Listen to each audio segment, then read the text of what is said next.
Hello friends, स्वागत है आप सभी का टायरलेस एडुवाला पर। दोस्तों आज है 21 सितंबर और 21 सितंबर से आने वाले जो भी करंट अफेयर के फैक्ट्स बनेंगे, इंपॉर्टेंट क्वेश्चंस आज हम डिस्कस करेंगे और साथ में हम जीके को भी कवर करेंगे और इसके साथ ही 20 सितंबर के करंट अफेयर का रिवीजन भी करेंगे। दोस्तों अगर आपकी वीडियो अच्छी लगेगी तो चैनल को सब्सक्राइब जरूर कर लीजिएगा और बेल आइकन को जरूर दबाइएगा ताकि चैनल से आने वाली हर एक वीडियो की नोटिफिकेशन जो है आपको मिलती रहेगी। चलिए स्टार्ट करते हैं।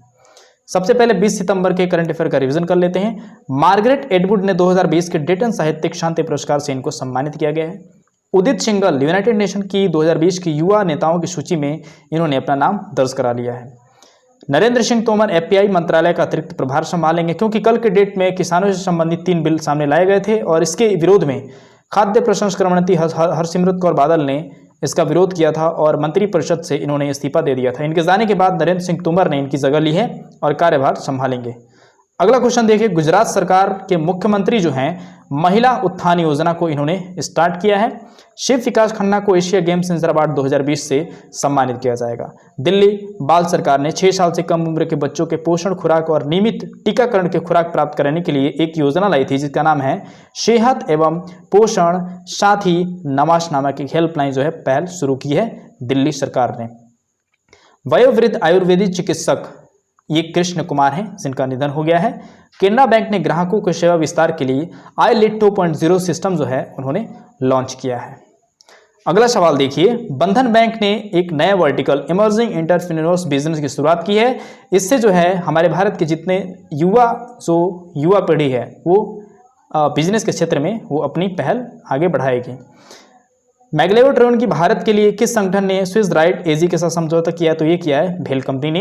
ब्लू फ्लैग अंतर्राष्ट्रीय इको लेवल के लिए कितने की गुहार लगाई है? कितने समुद्री तटों के लिए? 8 जो समुद्री तट हैं इनको ब्लू फ्लैग अंतर्राष्ट्रीय इको लेवल दिया जाए इसके लिए गुहार लगाई गई है। आगे देखिए, कल के डेट में मैंने आपसे एक अंत में सवाल पूछा था कि भेल कंपनी की जो स्थापना है वो कब हुई थी? ये हुई थी 1964 में। आज के प्रश्नों का हम अभ्यास कर लेते हैं। पहला सवाल है, रिजर्व बैंक के पूर्व गवर्नर अमिताभ घोष का जो है निधन हो गया है। अब देखिए दोस्तों, RBI reserve bank of India के पूर्व गवर्नर रहे थे अमिताभ घोष और इनका अभी जो हाल ही में निधन हो गया है। अब आइए आरबीआई से संबंधित जितने सारे फैक्ट्स बन सकते हैं उसको मैं आपको बताता हूं। देखिए, आरबीआई का जो मुख्यालय है वर्तमान समय में मुंबई में है और इसकी जो स्थापना हुई थी 1 अप्रैल 1935, मतलब इसका मुख्यालय जो है कोलकाता में था। अब दोस्तों आरबीआई से अगर बात आई है तो इसकी स्थापना आपने देख लिया। एक सवाल और भी पूछा जाता है, जब आरबीआई की स्थापना हुई थी 1 अप्रैल 1935 में तो पहले जो ब्रिटिश गवर्नर थे उनका नाम क्या था? ऑसबॉर्न स्मिथ उनका नाम था, ऑसबॉर्न स्मिथ। तो आप इसको याद रखिएगा। एक सवाल इससे और पूछा जाता है, आरबीआई के पहले भारतीय गवर्नर का नाम था तो उनका नाम था सीडी देशमुख, सीडी देशमुख। और अभी वर्तमान में जो आरबीआई के गवर्नर हैं वो शक्तिकांत दास हैं। किस नंबर के गवर्नर हैं ये? 25 नंबर के गवर्नर हैं। आरबीआई जो है इसकी 4 टकसालें हमारे भारत में MSDN आप याद रखिएगा, मैसूर, शाल्बनी, देवास और नासिक। मैसूर जो है वो आपको कर्नाटक में मिलेगा, शाल्बनी पश्चिम बंगाल में, देवास जो है मध्य प्रदेश में और नासिक जो है महाराष्ट्र में आपको देखने को मिलेगा। ये 4 जगह हैं जो जहां आरबीआई के टकसालें मतलब जहां सिक्के बनते हैं वहां पे ये है। तो ये सारी चीजें हम लोगों ने देख लिया। अब चलिए अगले क्वेश्चन की तरफ चलते हैं। विश्व बैंक के मानव पूंजी सूचकांक में भारत का 116वां स्थान है और जब भी कभी इसकी बात आती है, कभी रैंक की बात आती है तो हमको हर एक रैंकों को दोहराना जरूर चाहिए। विश्व बैंक, वर्ल्ड बैंक का मुख्यालय जो है दोस्तों ये न्यूयॉर्क में है और इसकी जो स्थापना हुई थी 1944 में हुई थी। अब ये जो इन्होंने जो सूची जारी किया है मानव पूंजी सूचकांक जो है ये वर्ल्ड बैंक द्वारा जारी किया जाता है और इसमें भारत जो है 116वें स्थान पे है। 2020 में और भी बहुत सारे ऐसे रिपोर्ट्स आए थे जो आपको पता होने चाहिए। चलिए सबसे पहले सतत विकास रिपोर्ट जो 2020 में रिपोर्ट आई थी उसकी देख लेते हैं। सतत विकास रिपोर्ट में स्वीडन जो है पहले स्थान पे था लेकिन भारत का जो स्थान था वो 117वां था। इसके अलावा और भी अगर रिपोर्ट्स की अगर बात की जाए तो विश्व प्रतिस्पर्धा सूचकांक इसमें जो है सिंगापुर जो है पहले नंबर पे था जबकि हमारा भारत जो है 43वें नंबर पे था। इसके अलावा देखिए विश्व प्रेस स्वतंत्रता सूचकांक, ये बहुत ही इंपॉर्टेंट है। विश्व प्रेस स्वतंत्रता सूचकांक में नॉर्वे जो है पहले स्थान पे था लेकिन 74 नंबर पे हमारा भारत था। और आर्थिक स्वतंत्रता में सिंगापुर सबसे पहले स्थान पे था और 120वें नंबर पे हमारे भारत में था। हैप्पीनेस इंडेक्स आप याद रखेंगे क्योंकि हैप्पीनेस इंडेक्स बहुत इंपॉर्टेंट है। ये संयुक्त राष्ट्र द्वारा निकाली जाती है और हैप्पीनेस इंडेक्स में जो फिनलैंड है, फिन मतलब फन और फिनलैंड जो है पहले स्थान पे था। लेकिन 144 धारा के साथ हमारा, इस धारा याद कर सकते हैं, 144 धारा के साथ हमारे भारत देश में हैप्पीनेस नहीं थी क्योंकि लॉकडाउन लगा हुआ था। और अफगानिस्तान जो है सबसे पीछे था इस रिपोर्ट में। तो आपने इस क्वेश्चन से इतना आपको जानकारी मिल गई। चलिए देखते हैं तीसरा क्वेश्चन। जिबूती आचार संहिता DCOC ने जिसे हाल ही में खबरों में देखा गया वो किस क्षेत्र से जुड़ा हुआ है? तो ये दोस्तों जुड़ा हुआ है क्षेत्रीय समुद्री संगठन से जुड़ा हुआ है। अब हमारा भारत जो है IMO संगठन में ये जगह बना लिया है। 16 सितंबर 2020 को भारत एक पर्यवेक्षण के रूप में जिबूती आचार संहिता में शामिल हो गया है। अब देखते हैं ये आखिर क्या है। जिबूती आचार संहिता के इसे जिद्दा संशोधन के नाम से भी जाना जाता है और ये एक क्षेत्रीय समुद्री सुरक्षा सहयोग समझौता है। इसे 2008 में अंतर्राष्ट्रीय समुद्री संगठन द्वारा स्थापित किया गया था। तो हमारा भारत जो है जिबूती आचार संहिता जो संबंध है वो एक क्षेत्रीय समुद्री संगठन से है। अब दोस्तों ये जो जिबूती है वो एक देश भी, अफ्रीका का पश्चिमी क्षेत्र में आप जाएंगे, अगर ये अफ्रीका है तो अफ्रीका के पश्चिमी क्षेत्र में जिबूती देश पड़ेगा और जिबूती की जो राजधानी है वो है जिबूती और यहाँ पे मुद्रा जो चलती है वो है फ्रैंक चलती है। अगले क्वेश्चन की तरफ देखते हैं। क्वेश्चन नंबर 4 है, किस राज्य केंद्र शासित प्रदेश ने ई वाहनों के लिए एक नई सब्सिडी योजना की घोषणा की है? तो ये है गुजरात सरकार ने इस योजना को लागू किया है।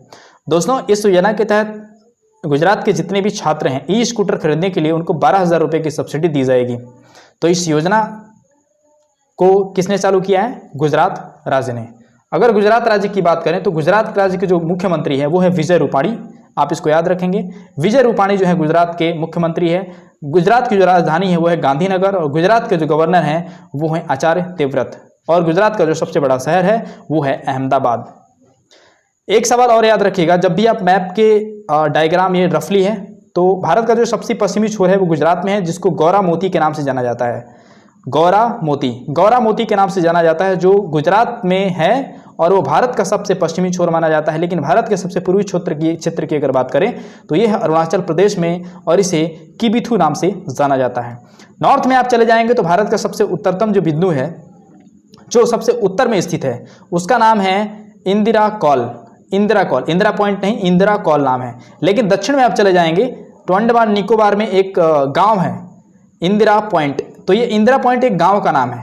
तो ये जो गांव है ये हमारे भारत का सबसे दक्षिणतम बिंदु है। लेकिन हमारे भारत के जमीन से सटी हुई सबसे दक्षिणतम बिंदु अगर पूछा जाए तो वो है कन्याकुमारी जो यहाँ पे है। लेकिन अंडमान निकोबार यहाँ पे है 6.4 डिग्री सेंटीग्रेड यहाँ पर है। ये गांव जो है इंदिरा पॉइंट यहाँ पर है, भारत का सबसे दक्षिणतम बिंदु।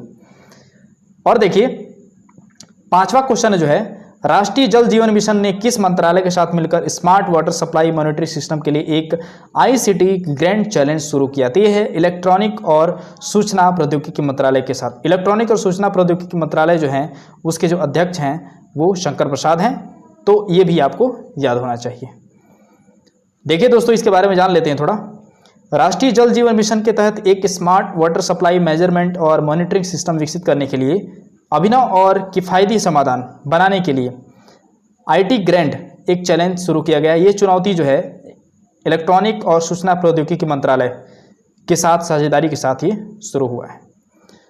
आगे देखिए नीति आयोग ने सरकारी अधिकारियों और सार्वजनिक नीति के विद्वानों से परामर्श, प्रशिक्षण और क्षमता निर्माण के लिए Indian school of public policy ISPP के साथ समझौते पर जो है भागीदारी जो है इनकी बनी है। अब बात आई है नीति आयोग की। तो नीति आयोग के बारे में जान लेते हैं।